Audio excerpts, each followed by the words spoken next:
제 친구 목사 중에 건국대학을 나오고 목사 된 사람이 있어요. 아주 섬 사람인데, 근데 어떻게 나보다 나이가 많이 어리죠. 그래서 제가 어떻게 자네는 목사가 되었나 했더니 중학교 때 수양회를 갔는데 이 148편 아마 읽었던가 봐요. 온 우주 만물의 여호와를 찬양한다고, 들풀도 찬양한다고. 그래서 이 학생이 중학교 2학년 딸이가 아버지 하나님 거짓말하지 마세요. 어떻게 들풀이 하나님을 찬양합니까? 그랬대요.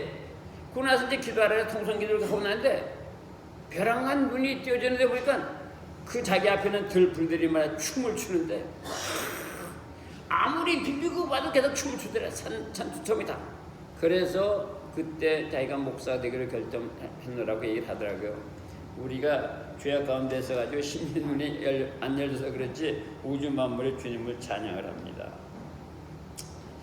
오늘은 무슨 말씀 드린 거 아니?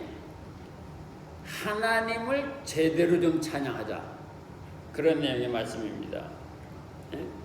예배 순서를 보면 어느 교회든지 말이죠. 찬양이 있고 기도가 있고 성경 봉독과 설교가 있고 봉헌이 있고 축도가 되어 있습니다. 말씀드린 대로 어느 종교에서든지 찬양이 있어요. 근데 찬양을 어떻게 부르는지를 모릅니다. 저도 사실은 이 찬양에 관한 설교는 아마 목회하면서 처음 하는 것 같아. 그런데 어떤 교단에 가면요, 하나님이 좀 주무셔가지고 깰까봐 소곤소곤 부르는 사람도 있어. 어떤 때는 말이죠, 그냥 막 난리치면서 부르는, 정말 난리치면서 부르는 데도 있긴 있습니다. 자, 그러면 어떤 게 성경적인가를 찾아보려고 합니다. 우선 찬양이란 무엇인가? 찬양한다는 데 무슨 의미를 가지고 있느냐예요. 근데 우리의 믿음의 선진 유대인들이 뭐라고 말하는 거니? 찬양은 하나님과 하나님이 하신 일과 하나님의 성품에 대하여 인간이 드리는 반이다. 이렇게 얘기를 하십니다. 찬양이란 거죠. 다시 말하면 하나님의 성품과 하나님이 인간을 위해 하신 일에 대하여 인간이 드리는 감사의 표현이다. 이게 찬양이란 말이죠. 그럼 이스라엘 민족은 어떻게 찬양이 되었습니까? 이스라엘 민족이 애굽에서 430년 종노릇 했잖아요. 근데 모세를 보내서 하나님께서 구원해 주셨잖아. 그래가지고 율법을 주시고 하나님의 임재로 말미암아 광야를 걷게 요단강을 건너서 가나안 땅에 정착하게 하셨잖아. 그래서 민족을, 국가와 민족을 해주셨잖아요. 그것에 감사해서 찬양을 하는 거다 이 말이에요. 기본적으로는. 그러면 우리 기독교 신자들은 마찬가지입니다. 종이 되어 살던 우리를, 여러분과 나를 예수 그리스도를 보내주시어서 구원해 주시고 성령을 보내주셔서 하나님의 백성으로 살도록 은혜를 베푸신 하나님, 예수님, 성령님을 찬양하는 것입니다. 다시 말하면 구원하시고 죄를 용서하신 주님, 하나님의 자녀 삼으신 주님, 천국을 알려준 주님, 성령을 보내준 주님, 우리에게 필요한 것을 모두 공급해 주시는 주님, 보호하시고 인도하시는 주님, 이 감사한 것, 그것뿐만이 아니라 우리에게 생명을 주셔서, 시간을 주셔서, 건강을 주셔서 농사를 추수하게 하시고 말씀으로 인도하시고 평안하게 살 수 있는 모든 조건을 마련해 주시고 또 마귀의 자녀에서 하나님의 자녀가 되게 해주신 것, 그 모든 것에 대한 감사로 경배하며 찬양하는 것이다 그 말이에요. 그러면 이제부터예요. 어떻게 해야 하나님을 찬양하고 기뻐하시는 걸까? 제가 말씀드립니다만은 시카고 어느 교회 저녁 궁에 인도하러 갔다가 찬양부터 똑바로 하시다 그랬어요. 찬양하면서 말이죠. 왜 김집사가 이렇게 늦게 오지? 저 권사는 찬양을 뭐하고 있는가? 이러고 부르면 안 된다 그랬더니 거기는 장로님이 아마 나이만 장로님 찔렸든지 그냥 강사인데 막 대들어가지고 붕에가 그냥 초장에 그냥 낚인다 버렸어. 그런 적도 있어요. 근데 우리가 이 찬양하는 법을 잘 몰라서 그러는 거야. 찬양을 하다 보면요, 교회 사람들 보면 조용하게 하는 사람도 있고 열정적으로 하는 사람이 있습니다. 어느 것이 더 성경적이냐 그 말이에요. 시편 148편 1절을 보면 할렐루야 하늘에서 여호와를 찬양하며 높은 데를 찬양할지어다. 근데 여러분 할렐루야라는 말이 무슨 뜻인지 아시죠? 모든 영광을 하나님께 돌려라. 하나님을 찬양하자. 하나님을 높이자 그런 뜻이에요. 근데 구약성경 특별히 시편에 보면 하나님을 찬양하고 감사하는 단 앞에는 반드시 할렐루야겠습니다. 할렐루야! 하나님 찬양하다. 여러분 이게 우리 입에서 떠나면 안 됩니다. 할렐루야. 왜 그런지 말씀드릴게요. 그런데 구약 성경에서 할렐루야로 번역되는 단어가 한 단어뿐만이 아니에요. 또 하나님을 찬양하자고 하는 뜻을 가진 단어가 한 단어뿐만이 아니야. 그래서 하나님을 어떻게 찬양할 것이냐를 제대로 이해하려면 이 단어들이 가진 뜻을 다 이해를 해야만이 하나님을 저렇게 찬양하는 것이라는 걸 깨닫게 되는 거죠. 보십시다. 네. 첫째, 할라라고 하는 단어가 있어요. 시편 140편 1절에 나오는 건데, 할렐루야! 우리 하나님을 찬양하는 일이 선함이요 찬송하는 일이 아름답고 마땅하다. 이 할라라고 하는 단어가 가지고 있는 의미는 뭐냐? 하나님의 위대하심을 깨닫고, 그 다음에 잘 들으세요. 열정적으로 소리 지르며 마치 바보처럼 되어서 뛰면서 그 열기가 옆 사람도 전염이 되도록 찬양하는 뜻이야. 이 말이 할라라는 뜻이야. 결코 조용하게 표현하는 단어가 아닙니다. 이 할라라고 하는 단어가. 왜냐? 하나님의 위대하신 거예요. 그래서 찬양하자로 가는 할라라고 하는 단어에다가 하나님을 얘기하는 야를 넣어서 할렐루야! 이렇게 합니다. 우리가 기억할 건 뭐냐면 하나님을 찬양할 때 열정적으로 찬양, 열정적으로. 졸음이 오는 건지 마귀하고 노는 건지 이렇게 찬양하면 안 된다고 말해요. 우리가 똑바로 잘 알아야 됩니다. 그걸. 그 다음에 두 번째 단어가 샤밧이라고 하는 단어가 있어요. 시편 150편 6절인데 할렐루야! 이것도 할렐루야. 그의 성소에서 하나님을 찬양하며 그의 권위의 궁창에서 그를 찬양할지어다. 이 단어는 뭐냐면 승리의 소리를 지르라는 거야. 그렇다고 물질서가 아니라 하나님이 위대하시다. 마귀를 이기셨다. 하나님께 대립을 이기셨다.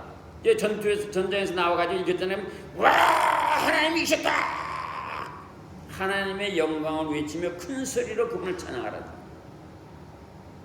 이제 우리는 말이죠. 기독교인이라고 참자면 우리의 찬양 자세와 태도를 바꿔야 합니다. 왜냐? 말씀대로 사는 게 교인이니까. 그 다음에 세 번째로 테힐라라고 하는 단어가 있어요. 시편 144편 1절인데 이게 굉장히 중요한 단어더라고요. 내가 여호와를 항상 송축하며 내 입술을 항상 그를 찬양하리다. 이와 같은 똑같은 의미의 단어가 에베소서 5장에도 있고 시편 40편에도 있고 시편 22편에 있고 이사야서 42장에도 있고 이사야서 43장에도 있어요. 이건 뭐냐? 영으로 찬양하라. 영으로.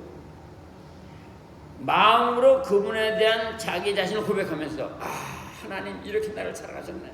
하나님 나를 이렇게 용서하셨네. 이렇게 하면서 영어로 가까이하여서 마음으로 자기의 멜로디를 만들어가며 하나님의 영어롭게 한번 찬양하라고 했어요. 우리가 히브리 사람이 아니니까 온전하게 이해 못하면 적어도 그런 의미로구나 하는 바운드를 이해하시기를 바랍니다. 이 단어에 맞춰 찬양하려면 마음을 모아서 기사 내용을 그려가면서 찬양하죠. 근데 찬양할 때 가사에다 마음을 모으는 사람이 많지 않습니다. 그냥 보면 되니까. 그러니까 그 가사에 마음을 모을 때는 어떻게 되냐? 가사를 외워야만 된다. 예를 들어서 예수 보혈 십자가에서 흐르네. 가사 보면 모르죠. 예수 보혈 십자가에서 된다는 그걸 바라볼 때 우리가 그렇게 부를 수 있겠다는 거예요. 이걸 영으로 부르는 찬양이라고 한다 이 말이에요. 또 히브리서 13장 15절에 보면 그러므로 우리는 예수 그리스도로 말미암아 항상 찬송의 제사를 하나님께 드리자. 이는 그의 이름을 증언하는 입술의 열매니라. 이 말은 뭐냐면 여러분이 찬양하다 말이죠. 곡이 좋잖아요. 그러면 가사를 바꿔 부를 수 있어. 자기 고백의 가사를 만들어 불러도 된다 이 말이에요. 그래서 그 찬양이 뭐냐면 입술의 열매로 된다 이 말이에요. 여기에도 뭐냐면 테일라라고 하는 단어의 의미가 들어있어요. 그 다음에 이사야서 43장 21절에 보면 이 백성은 내가 나를 위하여 지었나니 나를 찬송하게 하려 함이라. 여러분 하나님께서 나를 왜 지었는지 아세요? 하나님을 찬송하려고. 요건 아셔야 돼. 내가 너를 왜 저 땅에 지어 보낸지 아냐? 그때 글쎄 하면 안 된단 말이야. 나를 찬양하라고 내가 너를 지어 보냈다 이 말. 이게 하나님의 말씀입니다. 그러니까 사람이 마음을 모아서 하나님을 높이고 영화롭도록 하게 하기 위해서 하나님이 여러분과 나를 이 땅에 보내셨다고 말이야. 하나님이 보내셨기 때문에 하나님이 오라면 또 가야 되는 거란 말이야 우리가. 예? 간단하게 말하면 하나님이 영광을 받으시려고 여러분과 나를 창조하셨다고 말입니다. 이때 이 찬양 때는 정말로 중심으로 하나님 감사합니다. 하나님 하고 영혼이 하나가 딱 돼가지고 불을 찬송을 해야 된다. 이게 하나님. 저도 이걸 공부하면서요 하면서 야 나도 되게 까쳤구나. 나도 엉터렸네. 여러분 우리가 찬양하는 태도를 바꿔야 합니다. 그 다음에 또 뭐가 있느냐? 야다라고 하는 단어가 있어요. 시편 63편 1절인데 하나님이여 주는 나의 하나님이시라. 내가 간절히 주를 찾되 물이 없어 마르고 황폐한 땅에서 내 영혼이 주를 갈망하며 내 육체가 주를 앙모하나이다. 이 단어는 손을 높이 들고 감사하는 거죠. 손을 높이 고백하면서 주님 감사합니다. 나는 주님밖에 없습니다. 이 죄인을 불쌍히 여기셔서 이런 마음으로 찬양하라는 겁니다. 이 단어는 야다라고 하는 단어는 손을 높이 들고 찬양하라. 이러잖아요. 손을 높이 들고 찬양하면 모르는 권사님들이나 장로님은 저거 미쳤나 왜 손을 들고 난리 먹지 못해서 교회에 와서 그 권사나 장로 하는 그 말이 틀렸다 그 말이에요. 그거는 틀렸어. 성경적으로 찬송을 어떻게 하지 몰라서 하는 소리다 그 말이에요. 그 다음에 자마라고 하는 단어가 있어요. 시편 92편에 나오는데 지존자여 신령금과 비파와 수금으로 여호와께 감사하며 주의 이름을 찬양하고 아침마다 주의 인자심을 알리며 밤마다 주의 성실함을 베풀어 좋으니이다. 이게 뭐냐? 악기를 사용하면서 하는 거죠. 그러니까 우리가 악기가 되시면 우리가 술병을 차는 거예요. 북을 두드리면서 북을 두드리면서 하나님을 사랑하고 충성하는 마음을 찬양하라 이 말이에요. 왜냐? 악기를 주신 분이 누구야? 하나님이시거든. 그 신경을 읽어보면요, 그 재능 있는 사람 하나님께 재능을 줘가지고 바이올린을 만들게 하고 하프를 만들게 하신 게 하나님이기 때문에 그 악기를 주고 하나님을 찬양하라고 말이야. 여러분 참 역시 우리의 믿음의 선조들이 참 깊은 얘기를 해요. 예배 중에 마귀가 쳐들어오는 첫 번째 길이 뭔지 아냐? 이래. 내가 이게 뭐야? 찬송을 건성 부르게 한다는 거예요. 왜냐? 찬송 가운데 하나님이 임하시니까, 찬송 가운데 하나님이 영광을 받으시니까 찬송을 건성으로 부르게 한다는 거예요. 진실한 마음이 없이 그냥 입만 뻐끔뻐끔뻐끔뻐끔 하면서 먼 산 바라보면서 그러면 마귀가 들어와서 별의별 공상을 다 주죠. 이게 바로 마귀가 예배드리는 자들에게 침투하는 첫 번째 찬송을 제대로 못 부르게 하는 거. 입술만 움직이는 것이죠. 그런데 우리가 이건 조심부터 설명드립니다. 자마를 악기 친다 그래서 여러분 요즘 어떤 데 집회 가면 말이야 그냥 이러고 타치잖아. 예배를 위한 연주가 아니라 연주를 위한 예배가 돼서는 안 되는 거예요. 그 악기에 미친 이건 아니다. 악기를 치되 락스들은 악기를 치되 하나님 걸 초점돼야 된다 그 말이에요. 요거는 우리가 자기해야 되는 거예요. 왜냐면 그냥 연주를 위한 연주 이건 아니다는 거예요. 그걸 조심하라고 말씀하고 있습니다. 그 다음에 또 뭐가 있냐면 토바라고 하는 단어가 있어요. 토다라고 하는 단어.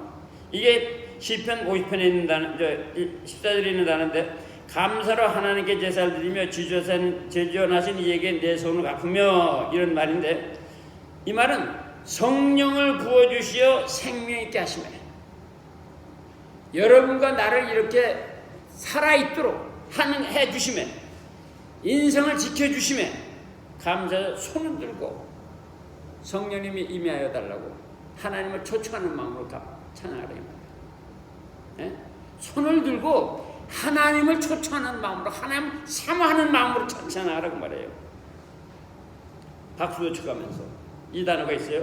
그 다음에 바락이라고 하는 단어가 있어요. 이 바락이라는 단어는 성경에서 두 가지로 번역이 되거든요. 복이라고 하는 단어와 기쁨이라는 단어가 번역이 됩니다. 근데 우리가 하나님을 찬양으로 기쁘게 드리면, 우리가 하나님을 기쁘게 찬양하면 하나님께서 받으시고 우리에게 기쁨을 복으로 준다 그런 뜻이야.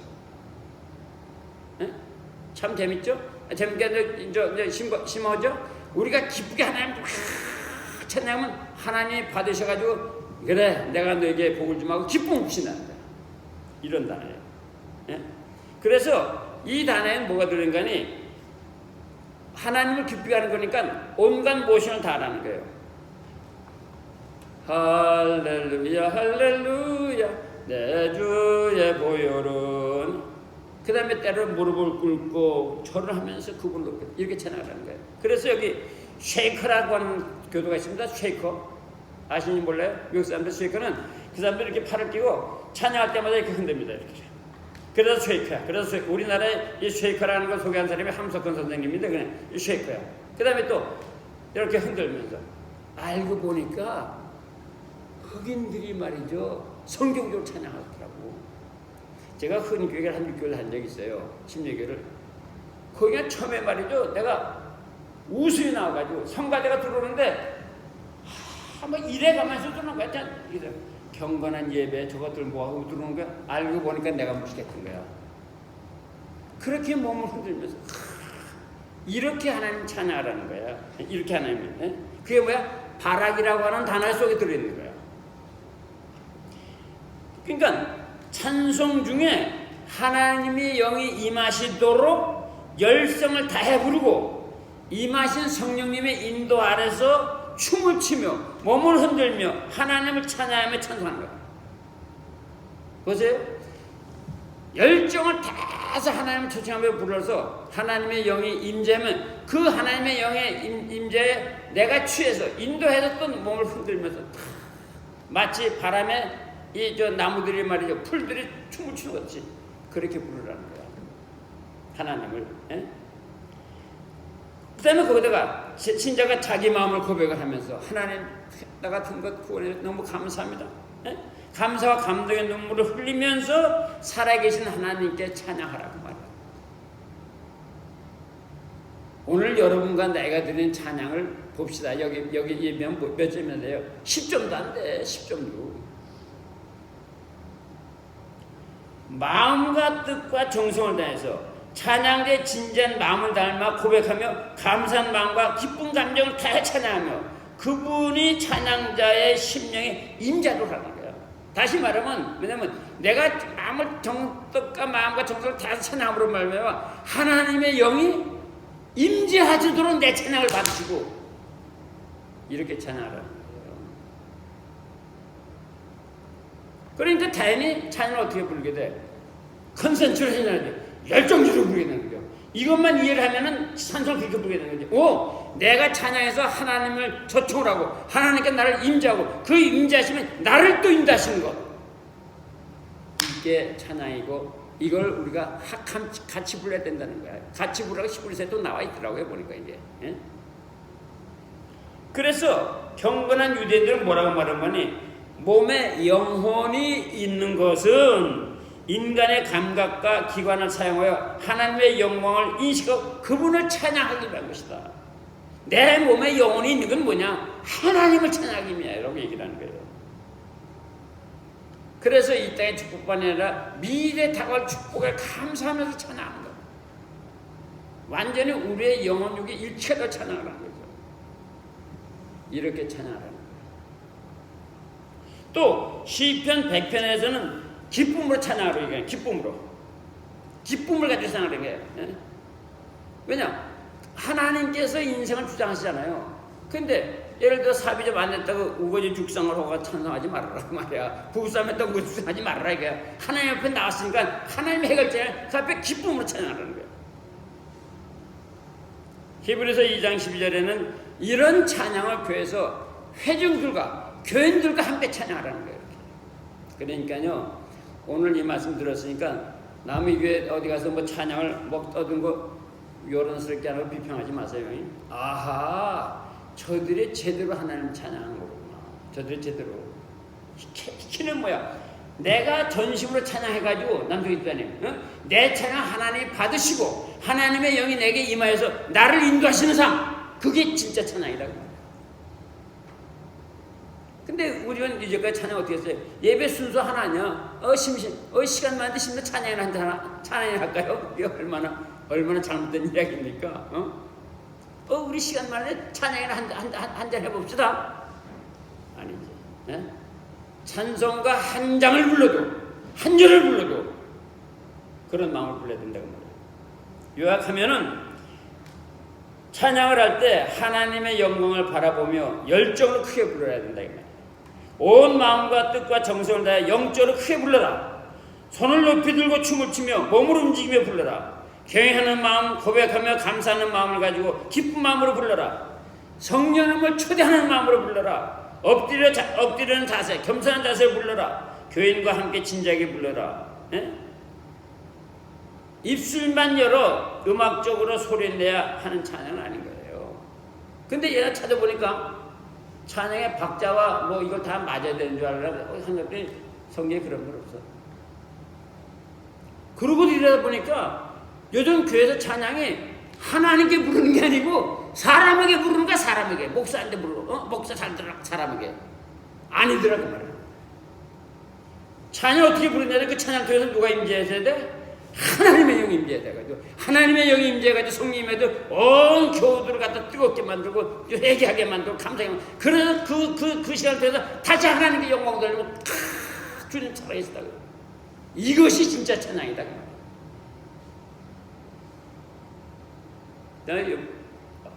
저는 이 설교를 준비하면서 야 하나님께서 참 묘하시다. 어떻게 이거를 준비하게 하시는지. 그러고 보니까 내가 부른 이제까지 조금은 괜찮만큼은 거기가 다 틀렸더라고 말이에요.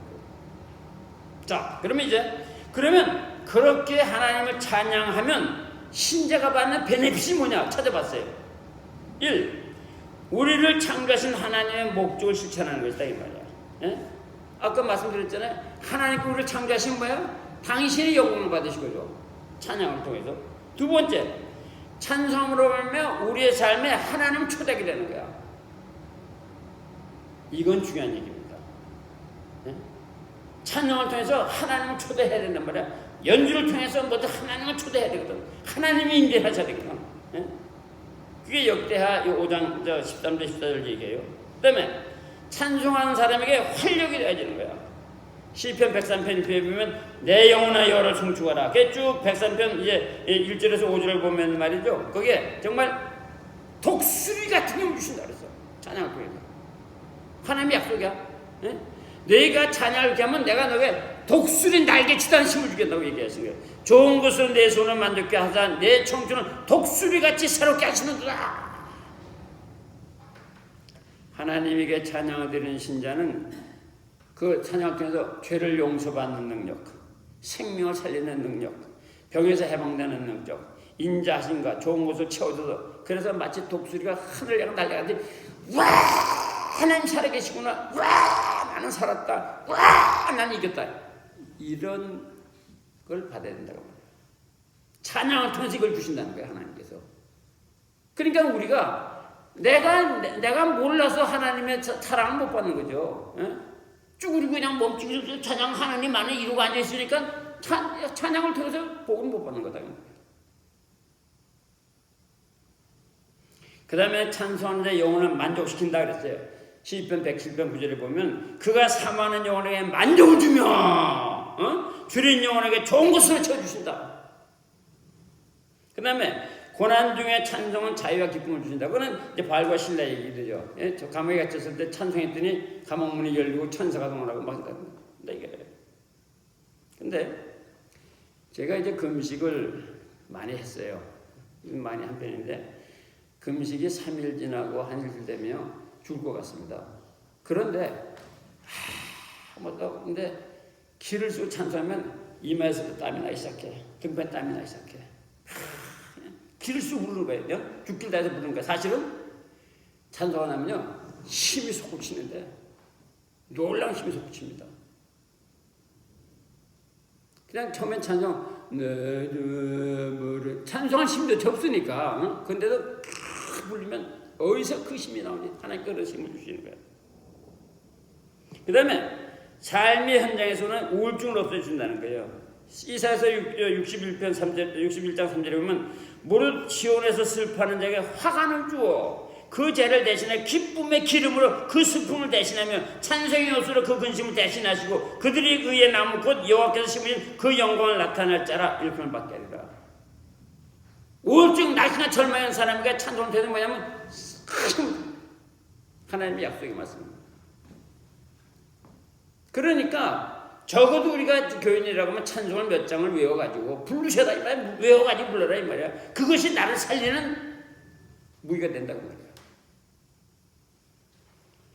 그 다음에 신자가 찬양할 때 마이가 물러간다게 역대하 20장 여호사밧 왕의 이야기입니다. 근데 이건 제가 다음 주에 다시 한번 말씀드리려고 해요. 찬송할 때 마이가 물러갑니다. 그런 거 많이 경험하게 돼요. 찬송할 때. 왜냐? 이렇게 약속이 되어 있는데 우리가 찬송을 어떻게 해서 모처럼 해가지고 그런 복을 못 받는 거지. 하나님께서 우리에게 시간을 줬고 생명을 줬고 힘을 줬는데 찬송 못할 이유가 없잖아. 그렇잖아요? 그 다음에 지친 우리의 영혼을 새 힘을 줘 활력롭게 하신다. 시편 28편 7절입니다.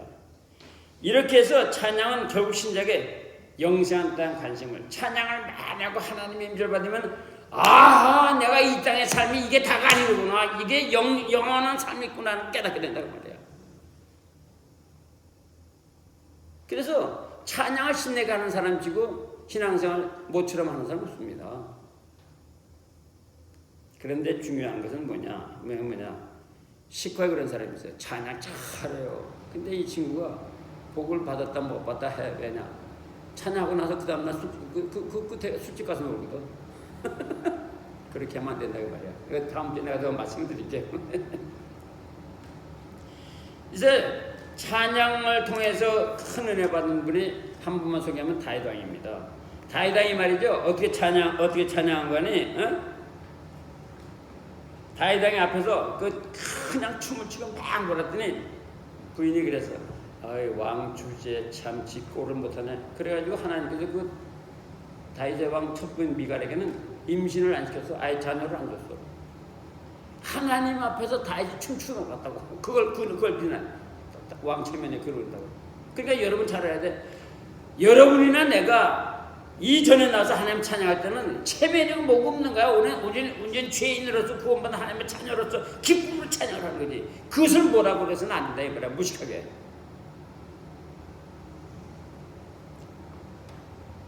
이제 제 간증을 좀 하고 마치겠습니다. 찬양을 하면요, 제 간증은 우선 가슴이 뜨거워져요. 그 다음에 성령님이 터치하는 걸 내가 여럿을 느낍니다. 불로 오고 바람으로 오고 향기로 오고 능력으로 오고. 그래서 내가 찬양하다가요, 내가 혼자 이렇게 해본다고. 근데 이게 안다. 농담이 이게 안다. 내가 이제 이렇게 하잖아요. 그럼 이게 안다. 여기 스푼이 있어. 내게 여기 스푼이 있어. 그 다음에 감사하는 마음이 떠오르고 긍정적인 생각이 오고 그 다음에 그 찬양하는 가운데서 새로운 고백이 나오는 거예요. 깨닫지 못한 고백을 하게 되는 거예요. 춤이 나오고 은사가 나타나고 그 다음에 찬양하다가 말씀을 주시는 거예요.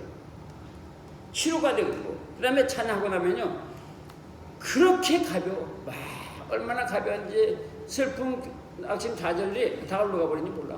그리고 용기가 생기는 거야. 합시다. 그러면 저는 어떻게 찬양하느냐? 구원받은 기쁨으로 전심으로 찬양합니다. 저 지금 집에서도 전심으로 찬양해요. 뭐 집사람이 자든 말든 그냥. 근데 그렇게 찬양했더니 우리 집사는 참 때문에 뭐 당신이 찬양하는데 잠이 깨는 게 아니라 무슨 이렇게 좋은 음악 소리가 들리는 것 같아. 잠을 잔다는 거. 아이고 할렐루야 주님. 저는 찬양할 때 먼저 기도를 하거든요. 이 찬양의 분량과 물배 쳐주셔서 다른 사람 듣지 못하게 해달라고 바닥에 하느라고 그렇게 해요. 그 다음에 하나님께서 말이죠. 찬양하다 보면 이렇게 말씀하시는 것 같아요. 네가 말하는데 내가 너 다 한다. 그런 기쁨을 주시는 거예요. 그 다음에 언짢은 마음 다 몰아쳐 주시고. 그래서 저는 몇 곡 외우는 찬양이 있어요. 이번 주에도 한국을 외웠어. 중국을 잘 안 했지만 그냥 찬송을 계속 외웠어. 그러고 부르니까 그렇게 좋은 거야. 그렇게 삶의 신이 나고. 응? 한마디로 저는 창조하시고 구원해 주시고 사랑하셔서 오래 참아준 하나님의 은혜를 고백하고 감사하는 마음을 가지고 지금도 열정적으로 부릅니다. 특별히 뭘 그 감상만이 나 같은 죄인을 오래 참아주신 것. 내가 참 못했었거든요. 오래 참으셔서 기회 주신 것. 너무너무 감사한 거예요. 자, 이제 결론에 말씀드리겠습니다. 찬양은 온 마음과 정성과 뜻을 다해서 어떻게 불러라고? 열정적으로 부르라. 열정적으로. 박자와 띄운거 상관없이 열정적으로 부르라고 말이야. 구원의 하나님 예수님 성령님을 온 영혼을 다해서 경배하는 마음으로 불러라. 악기를 사용해서 열정적으로 감사하며 손을 들고 심령으로 기쁨으로 자기 고백을 담아서 즉 마음과 뜻과 정성을 다해 찬양을 드림으로 삶의 활력이 넘치는 하나님의 은혜를 받아야 된다고 말해요. 한마디로 전심을 다하는 열정적인 찬양은 하나님의 은혜를 받는 통로다. 그래서 여러분 이제 삶의 현장에서 놓치지 마시라는 의미에서 이런 말씀드립니다. 아침에 일어나면 초등학교 다닐 때 부르던 찬양이 나타날 수도 있어요. 아침에 부르면 어제 지난주에서 부른 찬양이 나온다 그러면 그 찬양을 계속 하시라고. 계속 10번 20번 하시라고. 꼭 그렇게 하세요. 그 다음에 또 운전하라 그렇게 가는데 벼랑간 떠오르는 찬양이 있어요. 그 찬양을 계속 하시라고. 계속 그 다음에 3, 4절 있잖아요. 그러면 와 닿는 구절이 있습니다. 그 구절을 계속 반복하셔야 해도 그러면 어떤 상상이 나냐? 울컥해져요. 자기도 눈물이 납니다. 그거를 따라가면 그때부터 하나님께서 성령께서 말씀하시기도 하고 벼랑간 지혜를 주시고 인도하십니다. 근데 이 때를 놓치지 말아야 돼. 왜 그러냐? 같은 찬송이라고 해도 예를 들어서 이제 복의 근원 광림아사 찬송, 이 찬송이 그때 부르면 큰 은혜가 되는데 그 다음날 부르면 밍밍해져. 그러니까 하나님께서 주실 때 그때 기회를 놓치지 말고 그 찬송을 부르는 거야. 계속 부르는 거야. 같은 찬양이라도 다른 때 똑같은 감동 주는 게 아닙니다. 그 주실 때 잡으라고. 주실 때. 그 다음에 찬양 속에 깨닫도록 말씀하세요. 깨닫도록. 또 찬양 속에 용서하는 마음도 생기고 찬양 속에 내가 잘못했구나. 내가 너무했구나. 찬양 속에 지혜도 주시고. 왜냐? 찬양 가운데 하나님이 임하신다고 그랬으니까. 사랑하는 성도 여러분, 나는 그동안 어떻게 찬양해 왔습니까? 한번 스스로 물어보시기 바랍니다. 오늘 이 예배 드리면서 야, 내가 그동안 해보는 찬양이 이게 그게 아니었네. 이게 아니었네. 우리 교회에서 그때 열심히 찬양, 손들고 찬양을 부르 제니퍼 집사님 그렇게 부르서 계속 어떻게? 내가 부르는 찬양이 하나님 앞에 상달돼서 하나님께서 내게 임하시고 기쁨을 줄 때까지 열정적으로. 그리고 여러분 이제 미국 사람들 집회 가보세요. 그러면 그 스피커 말이죠. 10대께 크면 네. 거기서도 내가 직접 찬양할 수가 있어. 거기서도 그거 들으면서 옆 사람은 얘기가 안 되니까 얼마나 소리가 크기 때문에 예를 들어 여기 아이하베라는 데 가보세요. 가보면 마이클 베라 유명한 목사가 있거든. 3만 명씩 모이는데 한국 사람들도 한 3만 명 모일 때가 있어요. 연차할 때. 거기 가보세요. 옆 사람은 얘기가 안 돼. 얼마나 크든지. 그런데도 그 찬양이 하고 나면 그냥 온몸에 땀으로 젖지만 그렇게 기쁠 수가 없어. 그러니까 그걸 자꾸 찾아가죠. 여기서 12시간 걸리거든 자동차로. 사랑하는 성도 여러분, 성경에서 가르치는 대로 열정적으로 찬양을 하십시다. 하나님의 이름을 높여서 복을 받은 믿음의 선조들처럼 열정으로 찬양해서 하나님께서 약속하신 복을 받아 누리는 21년이 되시기를 예수님의 이름으로 축원드립니다. 기도하겠습니다. 살아계신 주님, 영혼을 닮아 부르는 찬양이 되도록 도와주시옵소서. 찬양 가운데 성령의 임재를 만나도록 도와주시옵소서. 찬양이 멈추지 않는 인생이 되도록 도와주시옵소서. 예수님의 이름으로 기도합니다. 아멘.